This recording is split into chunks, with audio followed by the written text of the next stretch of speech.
San Marino perché ritiene di dovere per almeno qualche spronare gli altri insomma a muoversi, ecco, questo è. non è questa struttura così curiosamente, come dire, strutturata e quindi più che pensare di farne un avamposto di liberazione dell'Italia dal fascismo, pensava di farne uno strumento di propaganda antistatuale e antifascista.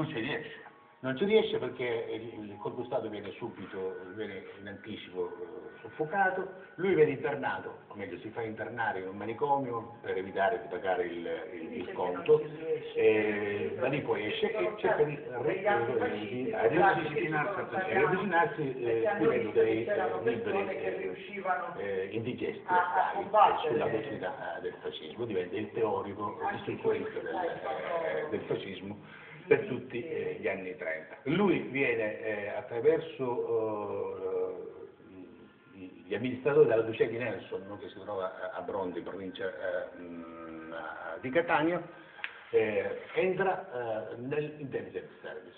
Lui addirittura, grazie anche all'aiuto dell'intelligence service, riesce a realizzare un grosso attentato a Gervini, che era l'aeroporto militare, riesce a mettere fuori uso i caccia tedeschi e quindi è dentro questa operazione che alla fine lo porta alla morte.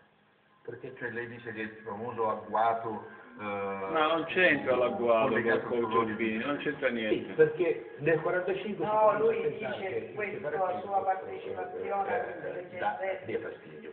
E lui dà fastidio perché da una parte sono andato un memorandum a Londra con cui si fa presente la richiesta della Cina a voler essere per i fatti propri. E quindi De Gasperi comincia a diventare più nel contempo e allora a quel punto non eliminiamo questo, ecco che all'interno della Sicilia ci sia una forza non era un politica che attentato in qualche maniera collegata per o coperta dissuadere da un inglesi e da gruppo a fare un'azione militare, era un attentato per uccidere mio padre, gli alleati perché era occidentali lui il penso che sia il depositario caso di segreti dimostrare al mondo di liberarsi di che avrebbero potuto compromettere l'Inghilterra e poi l'America e poi tante altre Canepa la testa più pericolosa è il capo dell'Edis, cioè perché il doveva separatismo non morire per è una cosa armata fino a evitare quando la mette in piedi, quindi avrebbero deciso di poter farlo. parlare. E quindi sì, e questo è un dato che in tanti,